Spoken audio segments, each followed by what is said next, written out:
A paz do Senhor a todos, irmãos e irmãs em Cristo Jesus. No conteúdo de hoje, eu gostaria de trazer sobre relacionamento cristão. Eu acho que muitas pessoas não conhecem a verdade sobre como é um relacionamento correto aos olhos de Deus. Assim as pessoas estão perdendo bênçãos, perdendo proteções, os relacionamentos não estão mais sendo sólidos, não estão sendo mais com base em Cristo. Assim como a igreja tem seus alicerces em um relacionamento, também tem que ser os seus alicerces em Cristo Jesus. Vocês sabem por que o inimigo ele odeia tanto quando um casal se une, quando o homem ou a mulher se unem e se tornam um só? Porque ele representa a mesma aliança que Cristo tem com a igreja. O homem e a mulher, eles representam isso, e por isso os demônios, eles odeiam tanto a pessoa quando ela conhece alguém, quando ela tem um relacionamento, quando ela inicia um casamento dentro da palavra de Deus, dentro ali do que é correto, de acordo com a verdade. Porque quando você tem um relacionamento de acordo com a verdade de Deus, aí então você tem a proteção e as bênçãos. E aí, qual que é o objetivo do inimigo? Ele quer distorcer os valores de um relacionamento.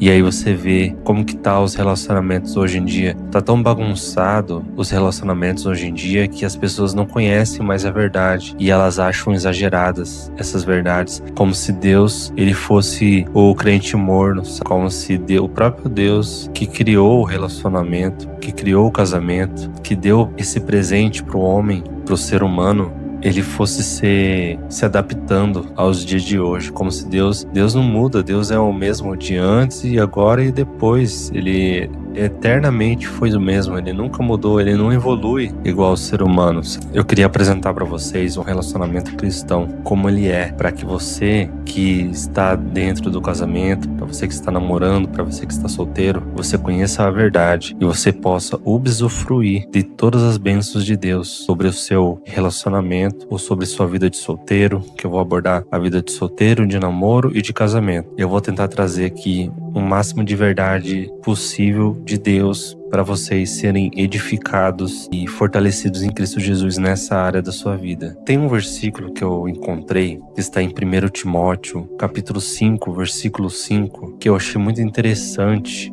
que o apóstolo Paulo fala nessa palavra aqui, e eu achei muito interessante esse exemplo que ele dá da viúva, é trazido para aquela pessoa que está solteira, que a palavra de Deus diz assim: aquela, porém, que é verdadeiramente viúva e não tem amparo, espere em Deus e persevere em súplicas e orações noite e dia. A gente sabe que aquela pessoa que é solteira, que é cristã, não é uma vida fácil, tá? Por vários motivos, assim. Nós somos de carne e osso, não é fácil você ter uma vida sendo solteiro, conhecendo a verdade, servindo a Deus nos mínimos detalhes, porque é uma luta contra a carne, sabe? As súplicas, orações, sabe? Aquela pessoa que quer muito um relacionamento, quer muito um casamento, essa pessoa, ela deve esperar em Deus. Você deve perseverar, orar, você deve se santificar. Uma estratégia que eu trago aqui para vocês que são solteiros é que você utilize o capacete da salvação. O capacete da salvação, ele se resume ao alimento do Espírito. Para você vencer as vontades da carne, você se alimenta com a palavra de Deus. Quando você lê a Bíblia, ora e jejua, então isso faz você usar o capacete da salvação. Isso é um alimento do seu espírito, e quando você alimenta o seu espírito mais do que a carne, então o espírito prevalece sobre a carne, e aí você consegue fazer a vontade de Deus e não a do diabo. Compreende? Essa é uma estratégia que eu dou a todas as pessoas, mas em especial, que eu estou falando aqui dos solteiros agora, eu dou essa direção a vocês solteiros e são cristãos verdadeiros. Se você é solteiro, existem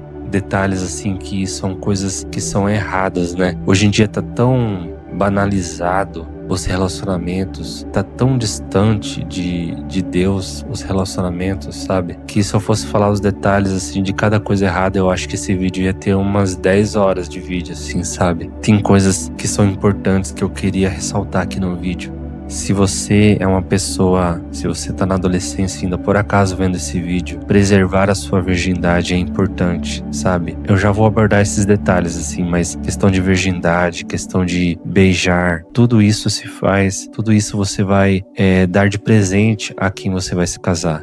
Deus, ele criou essas coisas, ele criou o sexo, ele criou o beijo, mas para que seja feito dentro de um casamento e não fora dele. Fora dele, você fazendo sexo, beijando, você se prostitui e aquilo se torna uma abominação para o nosso Pai. Você se entrega ao diabo. Quando uma pessoa que é solteira, ela passa a ter relações com várias pessoas, isso traz um mal tão grande para sua vida. Quando uma pessoa ela vive solteira e ela nunca inicia um relacionamento, fica com um, fica com outro, você no sexo, você cria ligações de almas com aquela pessoa. Essa ligação de alma, ela só deve acontecer com o seu marido ou com a sua esposa. E as pessoas estão banalizando o sexo e criando essas ligações que era para acontecer só no casamento, dentro do casamento. E as pessoas estão fazendo isso assim como se não houvesse amanhã, como se não existisse um mundo espiritual. E ela inicia já tendo relações sexuais durante o namoro e depois vai pro casamento. Aquela pessoa, ela está consagrando o relacionamento dela a demônios. E se essa pessoa, por exemplo, tem filhos ainda, como que aquele filho, aquela criança que vai nascer,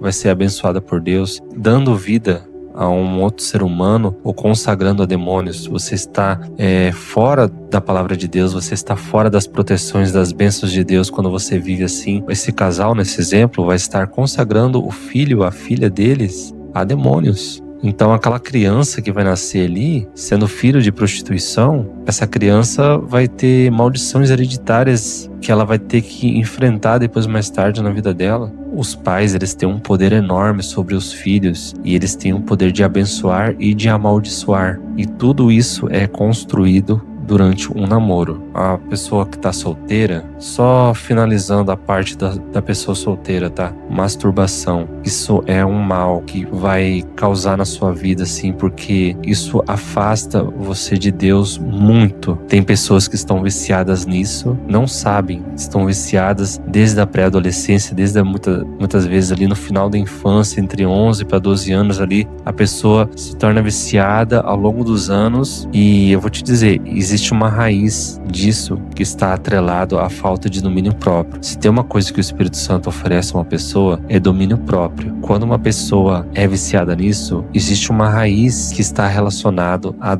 falta de domínio próprio. Você pode observar em outras áreas da sua vida, você não vai ter domínio em outras coisas da sua vida. Pode ser na área emocional, a área de alimentação, e a masturbação, ela é só um deles. E isso te traz um mal que você, se você for uma pessoa que é viciada nisso, você só vai se libertar com oração, leitura da Bíblia e jejum. É você se consagrando e se santificando. Você deve alimentar mais o seu espírito. Lembra da estratégia que eu trouxe para vocês? O capacete da salvação.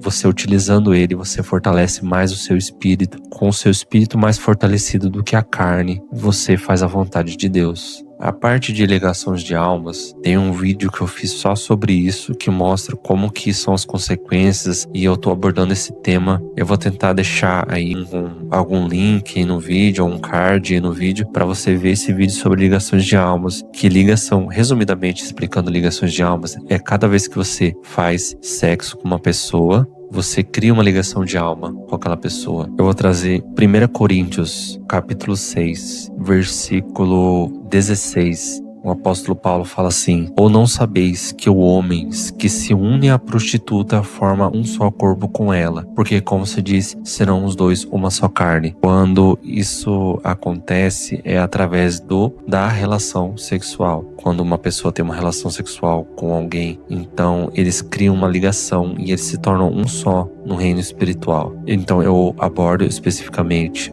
em outro vídeo como você se libertar disso. Então, se você, mediante um arrependimento de todas as relações sexuais que você teve fora do casamento, você se arrepende, existe uma forma de se libertar. Eu mostro no vídeo, eu abordo sim mais profundamente sobre este tema, mas essa ligação deve haver só entre o marido e a esposa dentro do casamento. Fora dele, para Deus é prostituição e você está se entregando nas mãos do diabo. Sobre o namoro eu acho que é um dos momentos mais importantes que acontece dentro de um relacionamento, sabe? E eu vou explicar para vocês o porquê. no namoro, tem muitas pessoas que acham que isso é exagerado em relação ao beijo. Eu acho que o beijo, ele não deve acontecer ainda no namoro. Eu vou dar um outro exemplo, que é no mesmo contexto, que é relacionado à bebida alcoólica. A Bíblia não condena o beijo e não condena a ingestão da bebida alcoólica, mas na Bíblia condena a embriaguez, assim como na Bíblia condena o sexo. Mas agora me responda, uma pessoa, ela ingere bebida alcoólica, qual que é o objetivo dela? É se embriagar? Mesmo que seja só um pouco, o objetivo dessa pessoa é ficar embriagada. E aí ela consome o pecado. Uma pessoa que é templo do Espírito Santo de Deus, uma pessoa que tem o Espírito Santo de Deus habitando dentro dela, essa pessoa, ela não fica brincando de fazer o que é certo e errado. Ela não fica ali fazendo, até aqui é um limite entre o pecado e o que não é pecado, eu vou até aqui. Quem tem o Espírito Santo é uma pessoa prudente. Ele tem sabedoria e ele tem prudência. Por quê? Porque o Espírito Santo, ele é um espírito de prudência. Ele não age assim. Ele não vai te guiar servindo a Deus no limite entre o que é pecado e o que não é pecado. Quem tem o Espírito Santo de Deus, ele é prudente. Essa pessoa é prudente. Essa pessoa passa longe do pecado. Eu já vi um exemplo, pessoas falando que a pessoa, só quem tem o Espírito Santo de Deus que pode tomar bebida alcoólica, porque dele vai saber o limite para poder parar. Olha o nível de crente que a gente tem por aí, né? Essas pessoas, nada de crente tem. Essas pessoas não têm o Espírito Santo de Deus para falar esse tipo de coisa aí, porque quem tem o Espírito Santo de Deus não ingere bebida alcoólica, nem uma gota de bebida alcoólica, porque essa pessoa, ela tem que ser prudente de acordo com o espírito de prudência que habita nela. Lembrem que o inimigo anda ao derredor, e as ciladas do inimigo são sorrateiras. Não vamos dar espaço ao diabo na nossa vida. Então uma pessoa que está num namoro, ela vai ficar se beijando com a pessoa, vai ficar dando uns amassos na pessoa ali, e daí você vai dar margem para quê? Para vir a consumação do pecado. Quem está no namoro cristão, essa pessoa, ela não vai beijar, ela não vai fazer sexo, elas não vão ficar se tocando. Elas vão se conhecer conversando, porque o casamento, ele é um só. Não existe separação do casal. Deus criou o homem e a mulher para viverem juntos para sempre.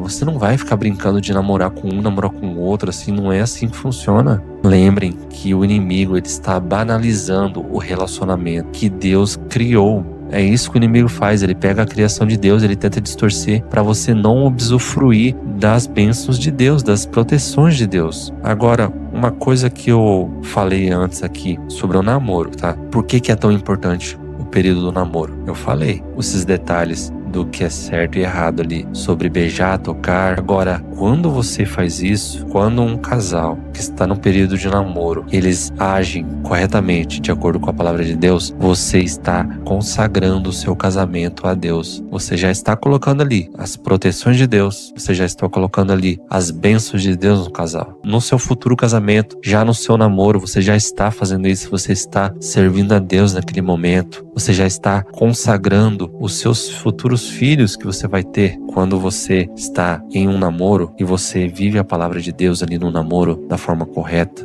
Você está consagrando até os seus futuros filhos que vocês vão ter ali no seu relacionamento. Agora eu queria falar sobre o casamento. Eu acho que isso já foi muito falado já. Sexo anal não pode. Sodomia é condenado na Bíblia. Por algum motivo pode acontecer em situações no casal ali, no casamento, às vezes numa briguinha de casal ali, numa crise de um casamento, ver masturbação individual dentro do casamento vai ser errado igual. Não quer dizer porque você está no casamento, você vai estar consumindo pecado ali, você vai estar fora da proteção de Deus, você vai estar ali dando lugar ao diabo.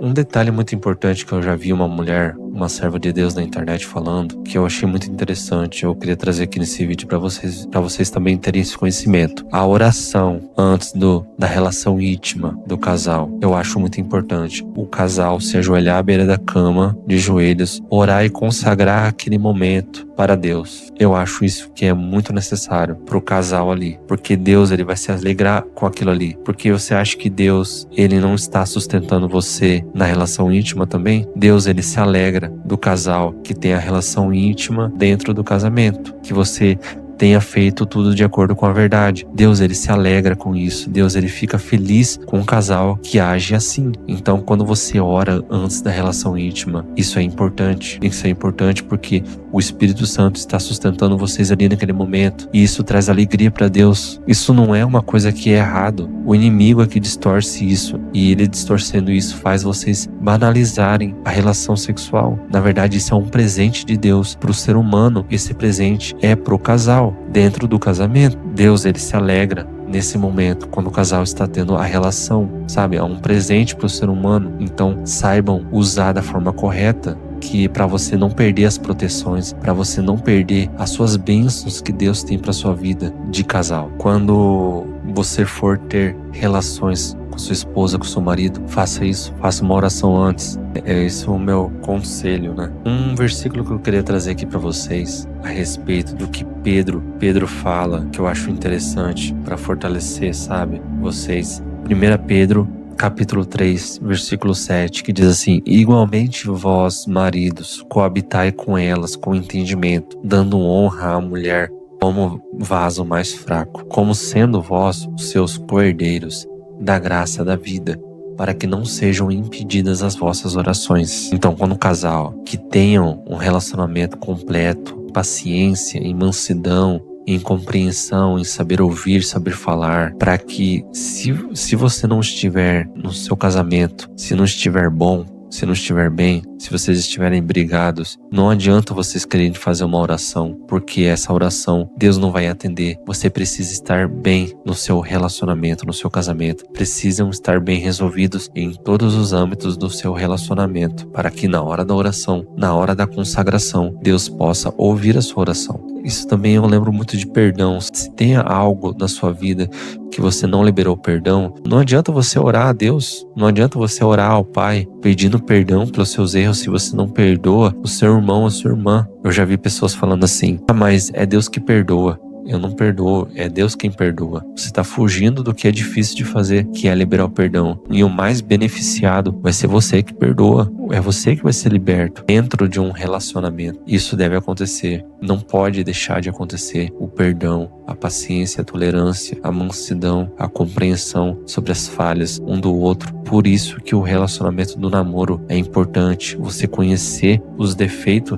que a pessoa vai ter, porque aquela pessoa lá, ela vai conviver com você pelo resto da sua vida. Falando dessa questão sobre a separação, eu acredito particularmente que o homem e a mulher, eles foram feitos um para o outro para que não haja isso. E eu lembro do que o apóstolo Paulo fala, que a nossa guerra não é contra a carne, não é contra sangue. A nossa guerra não é contra pessoas. Você deve perdoar. Você deve perdoar sua esposa, você deve perdoar seu marido, você deve perdoar seja quem for, por qualquer coisa que fez. Porque se ela fez algo que está errado aos olhos de Deus, não foi ela que fez. Ela pode ter dado permissão, mas a raiz por trás é um demônio. A raiz por trás é as trevas que atuam através das pessoas. Assim como Deus atua através das pessoas, as trevas também atuam através das pessoas para tentar destruir a vida delas, a tentar destruir o casamento. E o livro de Mateus é o único que fala da exceção sobre que em caso de adultério, então o casal pode se separar e depois casar de novo. Nos outros livros, Lucas e Marcos, Jesus não fala essa exceção. Ele só fala assim, que se o casal que se separa e ele volta a se casar de novo, vai estar vivendo em adultério. Para não viver um pecado, se você se separou da sua esposa, do seu marido, você tem que ficar solteiro. Então, se você se casar de novo, você vive no adultério e a pessoa que se casou com você vai estar no adultério também, nesse exemplo que eu tô dando. Agora você me fala assim: mas tudo isso aconteceu, mas só agora eu renasci em Cristo. Só agora eu conheço a verdade. E agora o que eu faço? Você se arrependeu da sua vida? Você está agora solteiro, solteira? Você se arrependeu do seu passado, dos seus relacionamentos que você teve de errado? Então tá tudo certo. Você tem essa oportunidade porque você não conhecia a Cristo. Mas agora que você conhece a verdade, faça da forma correta. Veja lá o vídeo de ligações de almas para você se libertar de todas as pessoas que você já teve relações íntimas com todas as pessoas da sua vida e veja como que vai ser. Procure se informar. Se você conhece a verdade, então viva a verdade a partir de agora. Você se arrepende dos seus pecados do passado e Jesus já te perdoou na cruz. E é isso. Esse contexto aqui sobre se você se separou, então você tem que ficar solteiro, senão se você se casar de novo, você vive no adultério, é para pessoa que conhece a verdade. Agora, se você conhece a verdade e você não está em nenhum relacionamento, então viva a verdade, faça da forma correta e você vai colher bênçãos do nosso Pai, a proteção do nosso Pai, porque todos nós somos pecadores e revestidos do corpo de corrupção, e é quando a pessoa ela renasce em Cristo Jesus, ela se torna nova criatura. Sendo nova criatura, você tem esse direito de iniciar um relacionamento da forma agora correta, porque agora você conhece a verdade. Então não se preocupe com isso, com o seu passado, porque quem condena é o diabo. Mas Jesus, ele é justo e fiel, sempre vai ser. Ele é o nosso Salvador e ele nos conhece, ele sonda os nossos corações. Se o casal que conhece a verdade e ele está nessa situação, não importa o que aconteça, esse casal, se houve traição, eu não acho que esse casal deve se separar. Eu acho que deve haver perdão, porque a nossa guerra não é contra a carne e sangue, e sim contra principados e potestades, é contra os espíritos imundos que estão ao redor. Esse casal deve se perdoar um ao outro e deve se fortalecer em Cristo Jesus no secreto. Eu tentei trazer o máximo de informação, é um tema muito abrangente. Se você tem algo a acrescentar nesse conteúdo, por favor, evangelize nos comentários para que nossos irmãos e irmãs em Cristo se fortaleçam mais ainda, tá bom? A paz do Senhor a todos, até a próxima.